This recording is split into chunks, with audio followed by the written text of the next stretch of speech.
कल्याण पश्चिम येथील नवीन बस स्टॉपचे काम मागील 6 ते 7 वर्षापासून सुरू आहे. मात्र हे काम अद्यापही संथ गतीने सुरू असल्याने प्रवाशांमध्ये नाराजी व्यक्त केली जात आहे.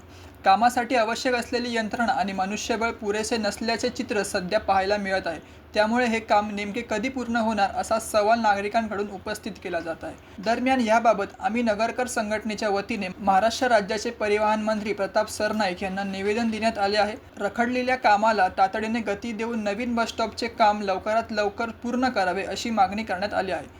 सध्या मुंबई, ठाणे आणि कल्याणकडे येणाऱ्या प्रवाशांना एसटी सेवेसाठी विठ्ठलवाडी येथील एसटी स्टँडचा आधार घ्यावा लागत आहे. त्यामुळे कल्याणमध्येच पर्यायी जागा उपलब्ध करून प्रवाशांना सुविधा द्यावी अशी मागणीही संघटनेने केली आहे.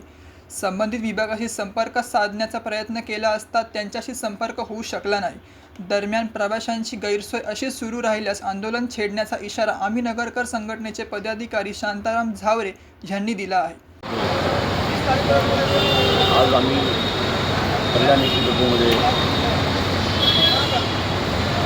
आलो असता गेले या डेपोचं काम गेले 6-7 वर्षापासून चालू आहे आणि हे काम पूर्णपणे संथ गतीने चालू आहे. त्यामुळे एस टी महामंडळाने ज्या कल्याणहून गाड्या सुटतात त्या विठ्ठलवाडी इथून सोडण्यास गेली 6 वर्षापासून सोडतात.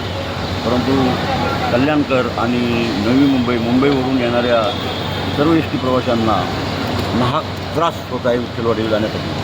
त्याच्यामुळे परिवहन विभागाने आणि महाराष्ट्र शासनाने यावर लवकरात लवकर निर्णय घेऊन कल्याण इथून एस टी बसेस करता येतील याची काळजी घ्यावी आणि जे डेपोचं काम जे चालू आहे ते फार संथ गतीने असल्यामुळे याच्यावर पण प्रकाशझोत टाकून लवकरात लवकर काम कसं आटपेल कसं होईल याची दक्षता घ्यावी आणि कल्याण आणि मुंबईमधील सर्व प्रवाशांची कशी गैरसोय टाळता येईल याबद्दल लवकरात लवकर निर्णय घ्यावा. जर याची महाराष्ट्र शासन आणि परिवहन विभागाने दखल न घेतल्यास आम्ही नगरकर तर्फे आंदोलन छेडण्यात येईल याची दक्षता घेण्यात यावी.